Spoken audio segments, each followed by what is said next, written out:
You just spent $60 to $90 on an oil change, synthetic, new filter, maybe even a fresh crush washer.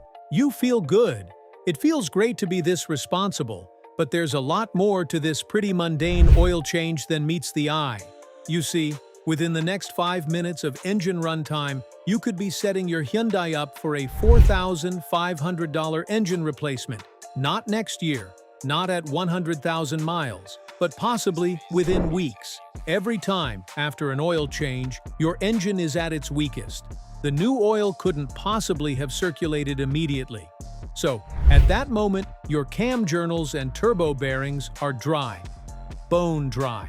It can take 3 to 5 seconds of engine runtime just to build baseline oil pressure. In that window, metal touches metal with almost no film strength. Do that once? Negligible.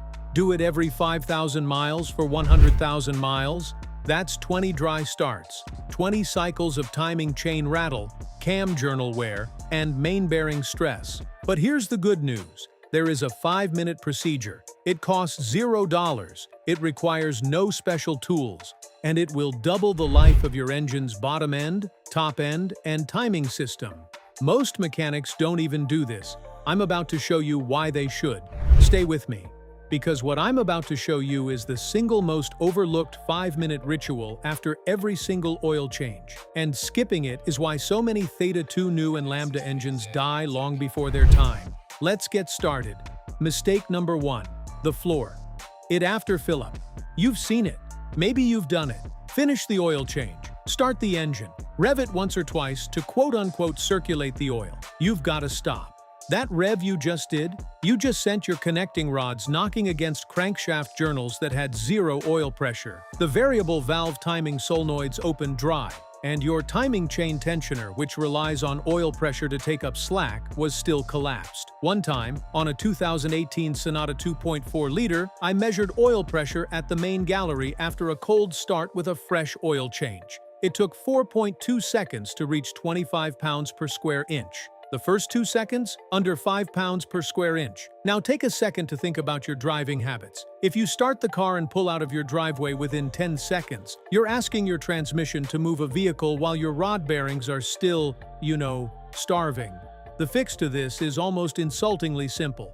After every oil change, before you even put the car in gear, start the engine. Let it idle. Do not touch the throttle. Wait 30 seconds minimum. On GDI engines, extend that to 45 seconds. Then shift into drive or reverse with your foot firmly on the brake.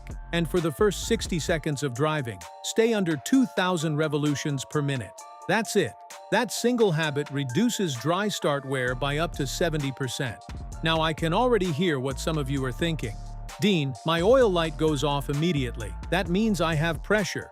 Well, no. That means you have enough pressure to trip a 35-cent switch. The real question is it enough to protect a bearing at 3,000 revolutions per minute? The answer is no. Those are two very different things. But this next mistake is even more common, and it happens right after you pour in that expensive synthetic. Mistake number 2. Overfilling by even a quarter quart.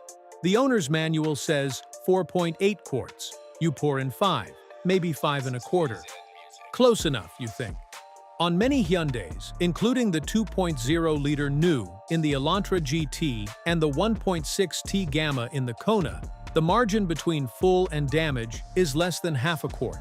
Here's what happens. When you overfill, the crankshaft counterweights whip the oil into a froth.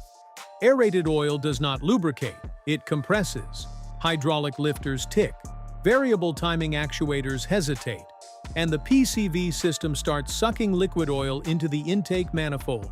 I once diagnosed a 2020 Santa Fe 3.5-liter that had a persistent misfire and blew smoke on cold starts. The owner was convinced the piston rings were failing. The actual cause? A quick lube place had overfilled by 3/4 of a quart. The PCV system was ingesting oil. The intake valves were coked, and the catalytic converter was starting to fail. I had to drain about 12 ounces, clean the intake, and put in new plugs. The misfire stopped immediately. Now, if you don't want to also deal with this, here's an exact procedure after every oil change. For starters, fill to the manufacturer's specification, not a little extra. Then, run the engine for 30 seconds. After, shut it off and wait 60 seconds. Now, pull the dipstick, wipe it, insert fully, and pull again. The level should be between the two dots, never above the top dot. If it's over, drain it, use a fluid extractor, or crack the drain plug for 2 seconds. Don't rationalize it. Overfill is basically under-lubrication.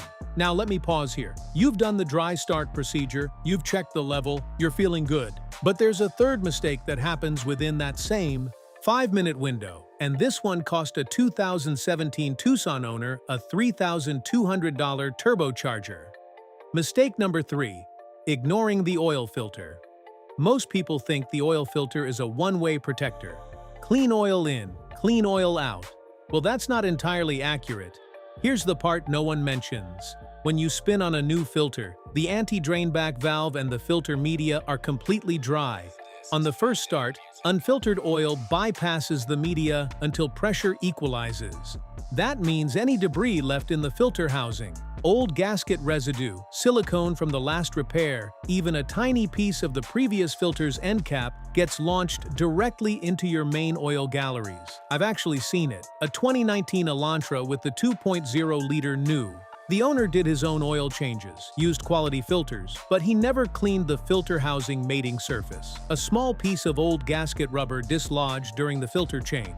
First start after the oil change, that piece traveled through the bypass and lodged in the number 3 connecting rod. The rod knocked within 200 miles. Here's how to avoid this. Before you spin on the new filter, take a clean, lint-free rag. Wipe the inside of the filter housing or the filter mount on the block. Look for debris. Run your finger around the sealing surface. If you feel anything gritty, clean it again. Then, and this is critical, pre-fill the new filter if your Hyundai's filter mounts vertically. On the 3.3-liter Lambda and most Theta 2 engines, the filter points upward. Pour clean oil into the center holes. That cuts dry start time almost in half.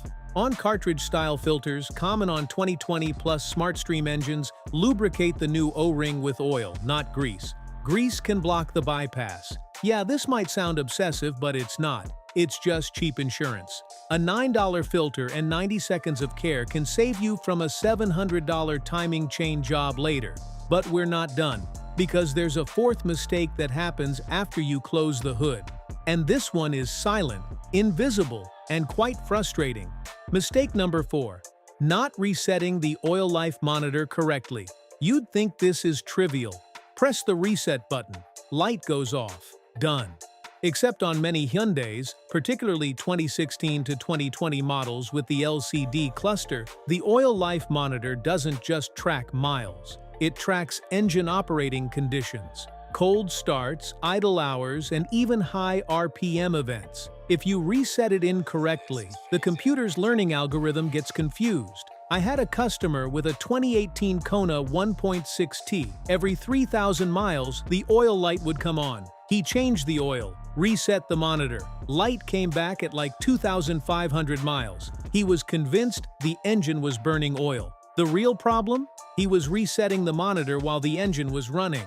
On many Hyundai ECUs, performing the reset procedure with the engine on tells the computer to base the next interval entirely on time, not driving conditions, so the monitor would trigger aggressively early.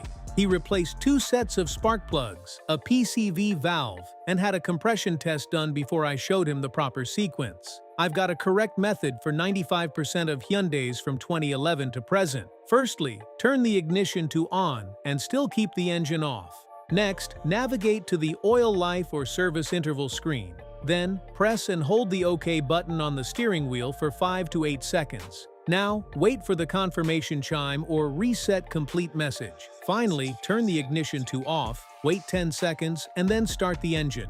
Verify that the light is out. This takes like 30 seconds. Skipping it confuses the ECU and leads to either overextended intervals or premature warnings. Both are bad. One lets your oil degrade too far. The other makes you ignore a real warning later. Now, you've reset the monitor. Oil level is perfect. Filter is clean. You're ready to drive. But there's one more check, and this one is the most ignored because it happens after you've already backed out of the driveway. Mistake number 5. The 2-minute warm-up myth. Let me clear something up once and for all. Letting your Hyundai idle in the driveway for 10 minutes on a cold morning does not help your engine. In fact, it hurts it. Here's why. At idle, oil pressure is at its lowest. Fuel dilution is at its highest because GDI engines run rich when cold, and your transmission fluid isn't circulating at all. This means the fastest and best way to warm an engine is gentle driving. Not revving, not racing, just normal, low-load driving after every oil change, and really, after every cold start. Your procedure should be: start engine, wait 30 seconds for oil to reach the top end. Then, drive immediately, but keep RPM under 2,500 until the coolant temp gauge moves. For the first 5 minutes, avoid full throttle, highway merging, or towing. That's it. That 5-minute gentle period after each oil change is when your fresh additives are bonding to metal surfaces. The zinc, the phosphorus, the anti-wear chemistry. They need heat and light pressure to form a sacrificial layer. Idling doesn't do that. Driving gently does. This reminds me of a 2021 Palisade 3.8-liter that I service regularly. The owner follows this rule. At 140,000 miles, the valve train looks like new. The camshaft lobes have zero scoring. The timing chain guides show minimal wear. There's just no way that's a coincidence. Now, we've covered a lot, but the costliest mistake, the one you're probably making every single morning, is still ahead. Mistake number 6. Believing any 5W20 is fine. Here's where I step on some toes. Hyundai engines are sensitive to oil viscosity, not opinion sensitive, mechanically sensitive. The 2.4-liter Theta, 2 calls for 5W20 or 5W30 depending on climate. The 1.6T Gamma requires 5W30 full synthetic. The 3.3-liter Lambda in the Stinger and Genesis, 5W40 in many markets. But the number one killer isn't the weight, it's the certification. Look at the back of your oil bottle. If you don't see ILSACGF6 or API-SP, do not pour it into your Hyundai. The older GF5 and SN formulations lack sufficient LSPI protection. Low-speed pre-ignition is a real phenomenon on turbocharged GDI engines. It can shatter a piston ring land in under 1 second. I personally watched a 2020 Sonata 1.6T come in with a hole in the block at 38,000 miles. The owner used a budget 5W30 that met SM, an obsolete standard. The oil wasn't wrong by viscosity, it was wrong by chemistry. The turbo overheated the oil, the anti-wear package failed, the rod bearing spun, and in no time, the engine seized. His out-of-pocket cost? $6,800 for a used engine. Well, I've got a 5-minute after oil change checklist you can trust. First, confirm the oil meets API-SP or ILSACGF6. If you have a turbo, use full synthetic, not synthetic blend, not conventional. And lastly, if you have a DCT or IVT, the engine oil specification matters even more because those transmissions share engine cooling in some models. Write down your exact oil spec from the owner's manual. Tape it inside your hood. Never guess. Now, we've talked about oil, filters, monitors, warm-up, but there's one final step that almost nobody does, and it takes less than 60 seconds. The icing on top of the cake. The final check, the post-oil change leak detection. This sounds obvious, but in over 10 years of turning wrenches, I've seen more leaks caused by a loose filter or a stripped drain plug than by any failed seal. After every oil change, before you drive away, start the engine. Then, let it idle for 60 seconds. Afterwards, shut it off. Now, get under the car with a flashlight. Look at the drain plug. One drop, tighten it another quarter turn. Look at the filter. Any moisture on the seam? Hand tighten plus a half turn. Never use a wrench to crush the seal. Look underneath the timing cover area. If you see fresh oil there, you might have a cover gasket leak that the new oil's detergent package is exposing. That's a whole different issue. I can't tell you how many tow bills I've seen from a filter that was cross-threaded or a drain plug that was finger-tight. A 2022 Tucson came in on a flatbed. The owner had changed his oil the night before, drove 5 miles and the filter spun off completely, drained all 5 quarts onto the highway. The engine didn't seize, but the cam journals were scored. That $8 mistake cost him $2,400 in headwork. So here's the rule.